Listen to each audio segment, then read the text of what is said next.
मुख्य अतिथि महोदय, अन्य विशिष्ट निष्पक्ष निर्णायक मंडल एवं सभी अध्यापक वर्ग और मेरे समक्ष बैठे इस देश की युवा पीढ़ी, मैं पारुलदीप श्री उत्कृष्ट आदर्श विद्यालय राजगढ़ स्कूल की छात्रा आज आप सभी के समक्ष हिंदी का वर्तमान एवं भविष्य विषय पर अपने विचार लेकर उपस्थित हुई।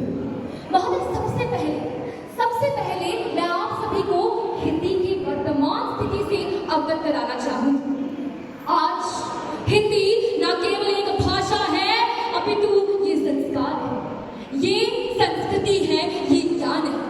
आज हिंदी भाषा जिस प्रकार भारत संपूर्ण विश्व में अपनी अखंडता में एकता के लिए जाना जाता है, इसी प्रकार हिंदी भाषा अन्य भाषाओं में बाहर उभर कर सामने आई है, जिसमें अन्य भाषाओं को साथ में सम्मिलित करने का साहस है। मुझे गर्व है कि मेरी मातृभाषा हिंदी है और मैं ये बड़े गर्व से कह सकती हूँ कि सारा जहां ये जानता है, यही हमारी पहचान है।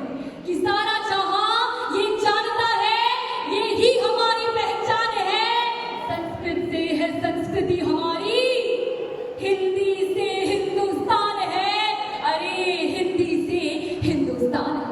आज हिंदी जहां एक और देखें तो भारत की संस्कृति को आगे ले जाने वाली संस्कृत भाषा के समीप है, तो दूसरी ओर यह द्रविड़ भाषाओं की भगिनी है। महोदय, आज यदि मैं हिंदी भाषा के उद्देश्य की बात करूं तो इसका उद्देश्य है भारत को एक भाषा में आम जन को सम्मिलित कर सशक्त बनाना है, भारत को आगे बढ़ाना है, अरे भारत को आगे बढ़ाना है। परंतु महोदय, यदि हम हिंदी की स्थिति अपने ही देश में देख ले तो हमें पता लगेगा कि अधिकतर लोग हिंदी को प्राथमिकता न देकर अन्य भाषाओं को प्राथमिकता देते हैं।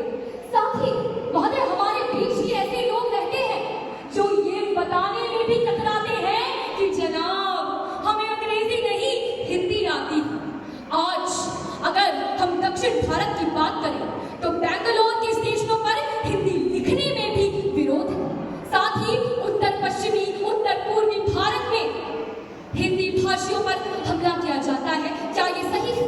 मैं आप सभी से पूछती हूँ, क्या ये सही है? क्या ये एकता है? क्या ये अखंडता है? नहीं। आज अगर देखें तो अंग्रेजी के टूटे फूटे शब्द मधुरम लगते हैं, कि अंग्रेजी के टूटे फूटे शब्द मधुरम लगते हैं, साहित्य सभी सी भाषा को तीर चुभन के लगते हैं, अरे तीर चुभन के लगते हैं। महोदय, इसी के साथ मैं ये कहना चाहूँगी, अगर हम हिंदी भाषा के भविष्य की बात करें तो ये वर्तमान से ही शुरू होती है और ये हमें इस पे अपना पूरा आक्रोश रखना चाहिए कि जो हमारी भाषा का भविष्य है वो हमें पर निर्भर करता है। हमारा कर्तव्य, हमारा निष्ठापूर्वक काम जो है वो ही हिंदी भाषा को, जो उसका भविष्य है उसको उज्जवल बनाता है। अंत में कुछ चंद पत्तियों के साथ मैं अपनी वाणी को विराम देना चाहूंगी।